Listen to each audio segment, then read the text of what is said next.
Assalamualaikum warahmatullahi wabarakatuh. Perkenalkan, nama saya Salela Reva Suci Azhara dan juga rekan saya Nadifa Ismani. Kami dari kelompok 2 ingin mempresentasikan materi yang berjudul Perspektif Sosiologi Dakwah. Sebelumnya kami berterima kasih kepada dosen pengampu mata kuliah Sosiologi Dakwah yaitu Ibu Andita Rizko Faristiana yang telah memberikan kesempatan kali ini, dan juga berterima kasih kepada teman-teman yang telah menonton video kali ini. Langsung saja kita masuk pada bab yang pertama, yaitu dakwah sosial. Pada dasarnya materi dakwah Islam itu kembali kepada apa tujuan dari dakwah tersebut.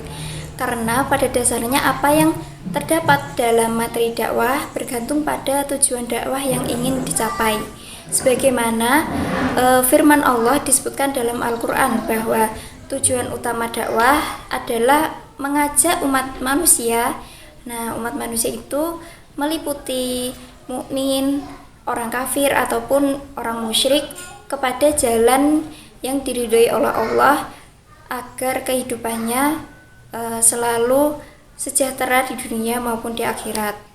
Pada garis besarnya dapat dibagi menjadi dua, yaitu Al-Quran dan juga dari hadis. Dan pokok-pokok ajaran Islam meliputi akidah, ibadah, akhlak, dan muamalah yang mencakup pendidikan seperti ekonomi, sosial, politik, dan juga budaya. Namun, secara global, materi dakwah itu dapat diklasifikasikan menjadi 3 hal yang pada dasarnya juga ketiganya bersumber dari Al-Quran dan juga hadis. 3 hal tadi yang disebutkan, salah satunya yang pertama yaitu masalah keimanan atau biasa disebut dengan akidah. Nah, akidah dalam Islam bersifat etikat batiniah yang mencakup masalah-masalah yang erat hubungannya dengan rukun iman. Dalam pembahasannya bukan saja tertuju pada hal-hal yang wajib diimani, akan tetapi materi dakwahnya juga menyangkut masalah-masalah yang menjadi lawannya seperti syirik dan juga ingkar terhadap keberadaan Tuhan. Yang kedua, masalah keislaman atau disebut dengan syariah. Dalam Islam, permasalahan syariah ini erat kaitannya dengan perbuatan nyata dalam mentaati semua peraturan atau hukum Allah untuk mengatur hubungan antar manusia dan juga Tuhannya, serta mengatur pergaulan hidup sesama manusia. Permasalahan yang berhubungan dengan masalah syariah bukan saja terbatas pada masalah ibadah kepada Allah, namun permasalahannya juga mencakup kepada masalah yang berkenaan dengan pergaulan hidup sesama manusia, seperti masalah hukum jual beli, berumah tangga, warisan, dan juga lain sebagainya. Begitu juga dengan segala bentuk larangan Allah seperti mabuk, mencuri, berzina, dan juga lain sebagainya. Yang ketiga yaitu masalah budi pekerti atau biasa disebut dengan akhlakul karimah. Sebagai materi dakwah, akhlak lebih tepat dikatakan pelengkap bagi keimanan dan juga keislaman seseorang. Namun, bukan berarti masalah akhlak tidak penting, karena bagaimanapun juga iman dan juga Islam seseorang tidak akan sempurna tanpa dibarengi dengan perwujudan akhlakul karimah. Hal terpenting yang harus disadari yaitu bahwa semua ajaran yang disampaikan atau materi dakwah tadi bukanlah semata-mata berkaitan dengan eksistensi dan juga wujud Allah. Akan tetapi, bagaimana menimbulkan kesadaran mendalam agar mampu mewujudkan akidah, syariah, dan akhlak dalam ucapan, pikiran, tindakan dalam kehidupan sehari-hari. Nah, materi dakwah yang telah diperinci sebelumnya pada dasarnya bersumber kepada Al-Quran dan juga hadis dan juga rayu ulama atau opini ulama. Lanjut ke materi yang kedua yaitu metode dakwah sosial. Pengertian metode. Nah, metode ini dapat diartikan sebagai cara atau jalan yang harus dilalui untuk mencapai suatu tujuan. Adapun dakwah, menurut pendapat Baihal Hauli adalah suatu proses menghidupkan peraturan-peraturan Islam dengan maksud memindahkan umat dari suatu keadaan kepada keadaan yang lain.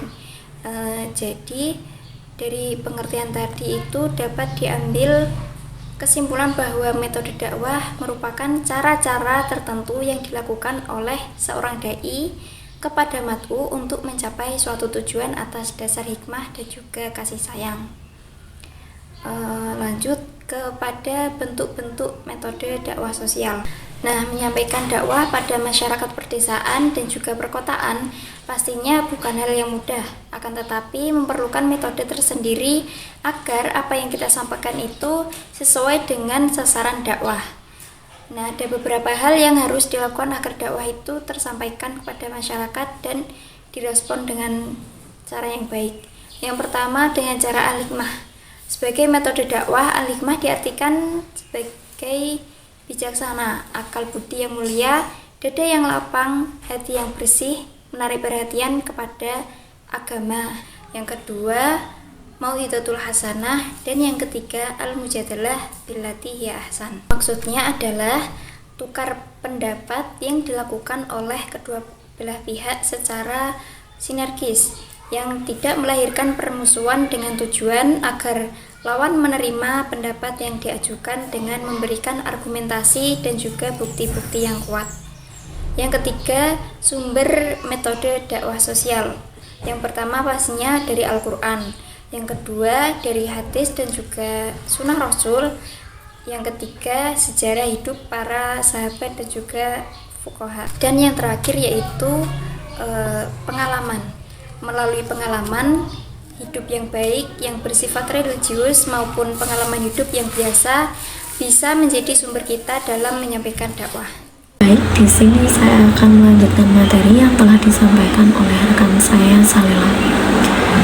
Materi selanjutnya yaitu teknik dan taktik dakwah sosial.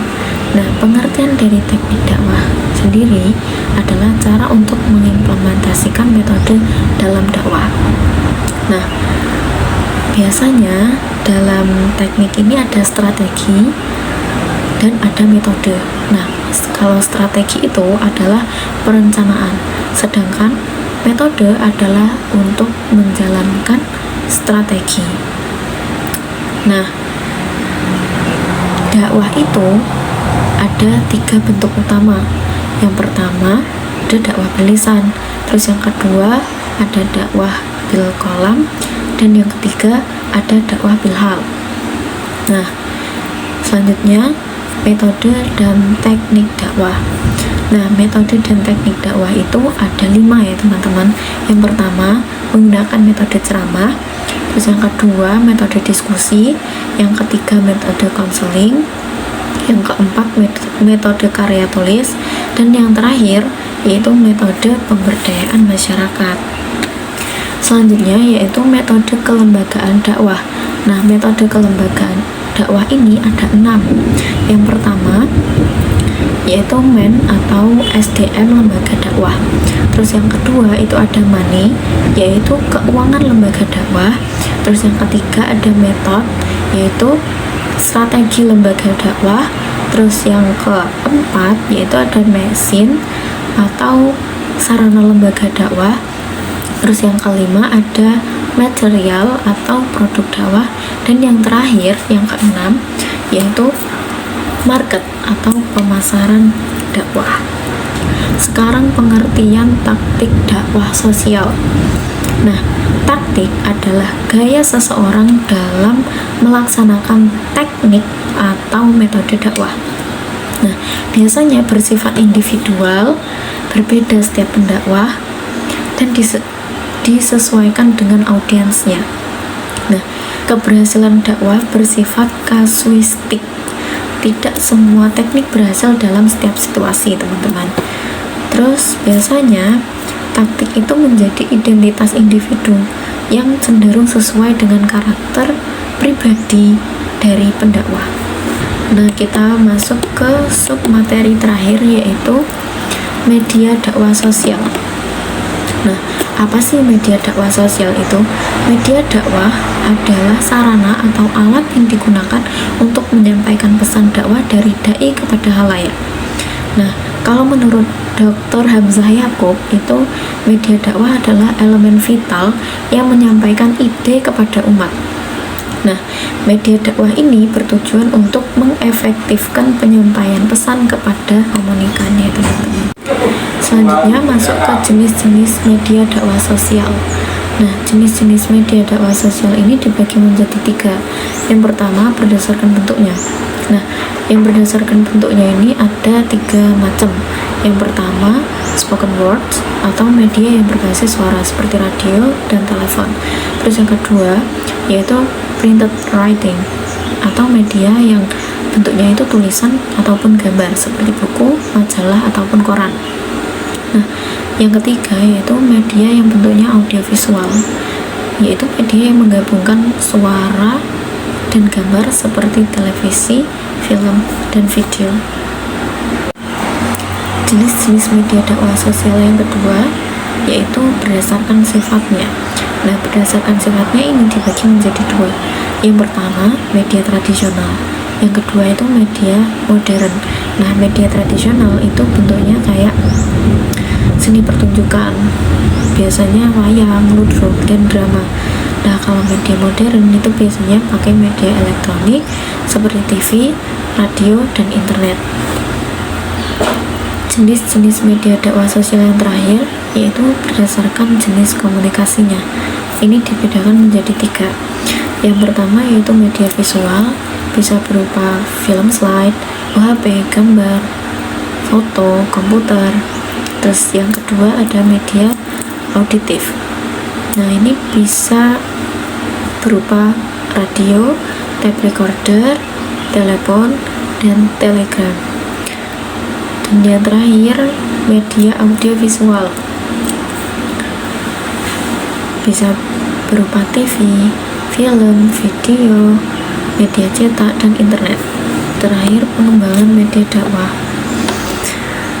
Nah, pengembangan media dakwah ini menggunakan metode kultural dan struktural seperti seni, karya budaya, dan wisata alam. Mengakomodasi seni budaya lokal seperti wayang, drama, musik, dan lukisan. Nah, menggunakan media fisik itu seperti mimbar, panggung, media cetak, serta media elektronik seperti radio, televisi, dan internet. Kesimpulannya, dakwah sosial adalah upaya untuk mengajak manusia ke jalan Allah dengan cara yang bijaksana, relevan, dan sesuai dengan kondisi masyarakat. Nah, materinya itu bersumber dari Al-Quran, hadis, dan pemikiran para ulama yang mencakup akidah, syariat, serta akhlak. Metodenya meliputi hikmah, nasihat, dan diskusi, didukung dengan teknik serta taktik yang efektif. Media dakwah baik secara lisan, tulisan, maupun audiovisual itu berperan penting dalam penyebaran Islam dengan memanfaatkan teknologi dan budaya lokal. Sekian pemaparan materi dari kami. Apabila ada kurang lebihnya kami mohon maaf. Terima kasih. Wassalamualaikum warahmatullahi wabarakatuh.